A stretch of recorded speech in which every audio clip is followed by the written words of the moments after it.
Hello friends, my name is Vishal Jain और Vishal classes में आप सभी का बहुत बहुत स्वागत है। दोस्तों, आज की इंग्लिश स्पीकिंग क्लास में हम कुकिंग यानी खाने बनाने से संबंधित कुछ चीज़ों के लिए सीखेंगे, कुछ नए शब्दों को सीखेंगे।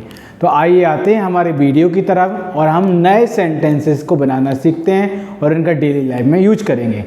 तो जैसे यदि मुझे किसी से कहना है कि वह सब्जी पका रहा है, वह सब्जी बना रहा है, तो दोस्तों इसमें पकाने के लिए हम वहाँ पे शब्द का यूज करते हैं कुक।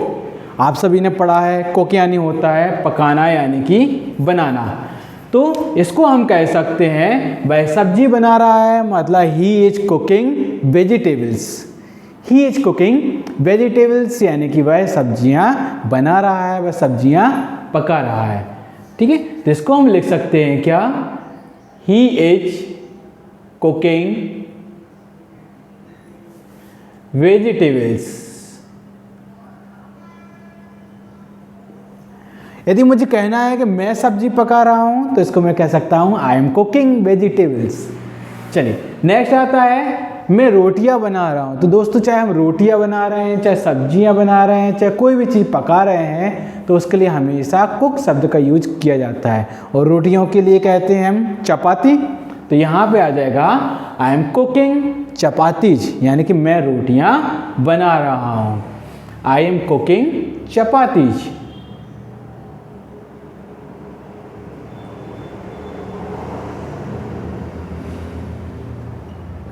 हाँ, माँ दाल बना रही है, तो माँ दाल बना रही है, तो दाल के लिए भी क्या कहते हैं हम, इसमें भी हम कुकिंग शब्द का यूज करेंगे। तो आ जाएगा मदर इज कुकिंग दाल। अब दोस्तों इसमें क्या होता है, जो कच्ची दाल होती है इसके लिए हम कहते हैं पल्स, लेकिन जब वो पक जाती है तो पकने के बाद हम बोलते हैं दाल ही बोलते हैं, उसको पल्स नहीं बोलते हैं।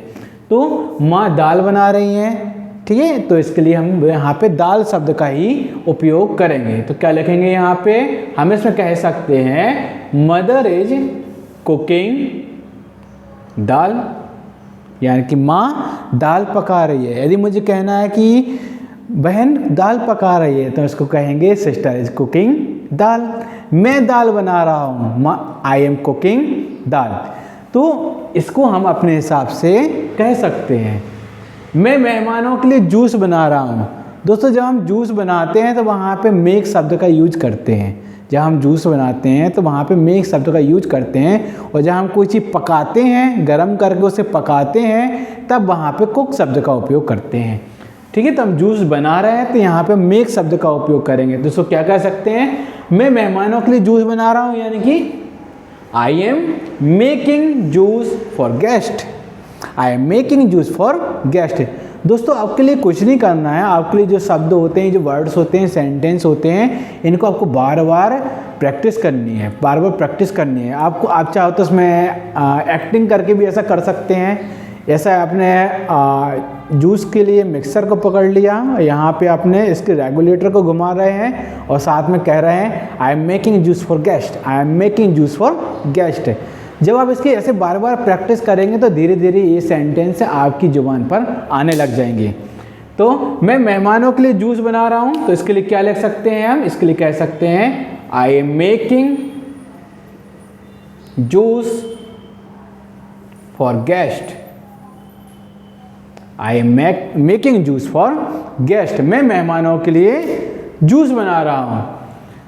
बहन आटा गूंथ रही है। दोस्तों, जब हम आटा गूंथने शब्द को उपयोग करते हैं तो गूंथने के लिए हम कहते हैं नीड।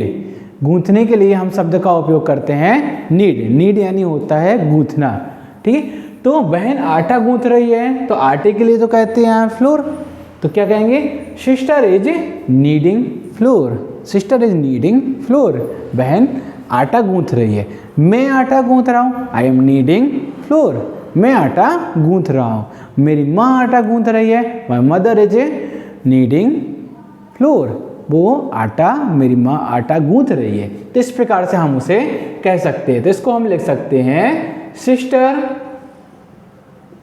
Is kneading floor.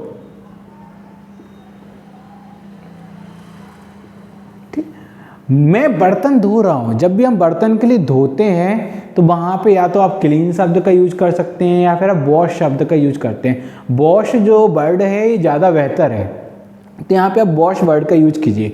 अब बर्तन के लिए दो प्रकार के वर्ड्स हम यूज कर सकते हैं, एक तो यूटेंसिल यूज कर सकते हैं या फिर डिशेस यूज कर सकते हैं। डिशेस यानी भी बर्तन होता है एंड यूटेंसिल्स यानी भी बर्तन होता है, तो यहाँ पे आप किसी भी वर्ड का यूज कर सकते हैं।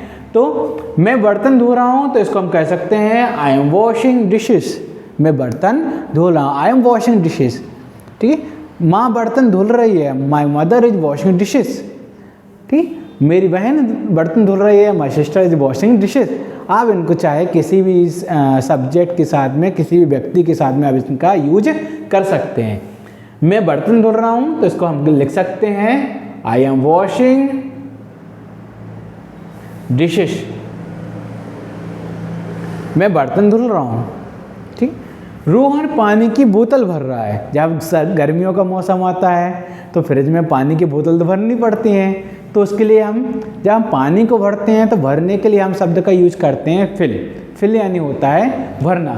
तो रोहन पानी की बोतल भर रहा है, तो क्या लिखेंगे इसके लिए हम कह सकते हैं Rohan is filling water, Rohan is filling water बोतल, रोहन इज फिलिंग वाटर बोतल, यानी कि रोहन पानी की बोतल भर रहा है। मैं पानी की बोतल भर रहा हूँ तो आई एम फिलिंग वाटर बोतल, मैं पानी की बोतल भर रहा हूँ, तो इसको हम कह सकते हैं रोहन इज फिलिंग वाटर बोतल।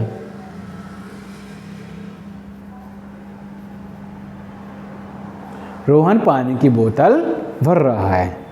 भाई चाय में बिस्किट डुबो रहा है। दोस्तों, जब हम बिस्किट खाते हैं चाय के साथ में तो उसको इस प्रकार से चाय की प्याली लेते हैं और इस प्रकार से हम उसे डुबोते हैं। तो जब भी हम किसी चीज़ के लिए डुबोते हैं तो वहाँ पे डिप शब्द का यूज करते हैं।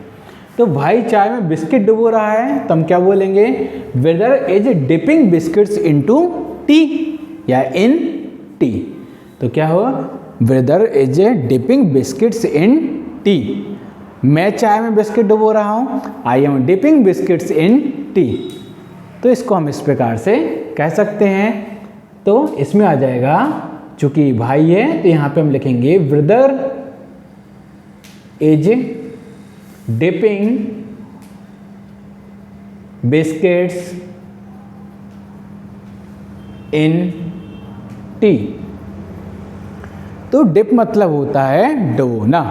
तो दोस्तों, आज के सेशन में हमने यहाँ पे खाना पकाने से संबंधित कुछ शब्दों को सीखा है, जिसमें हमने यहाँ पे देखा है कि कुक शब्द का उपयोग करते हैं हम खाना पकाने के लिए, मेक शब्द का उपयोग करते हैं हम किसी आइटम को बनाने के लिए, नीड का अर्थ होता है आटे को गूंथना, वॉश यानी होता है धुलना यानी साफ करना, फिल यानी होता है भरना और डिप यानी होता है डुबोना। तो आप इन वर्ड्स का यूज कर सकते हैं अपने डेली रूटीन में, इनका अलग अलग प्रकार से प्रयोग कर सकते हैं और आप भी अपनी इंग्लिश के लिए बेहतर बना सकते हैं। तो आप हमारी विशाल क्लासेस से जुड़े रहिए। बाकी लोगों के लिए भी हमारे इस क्लासेस के बारे में बताइए।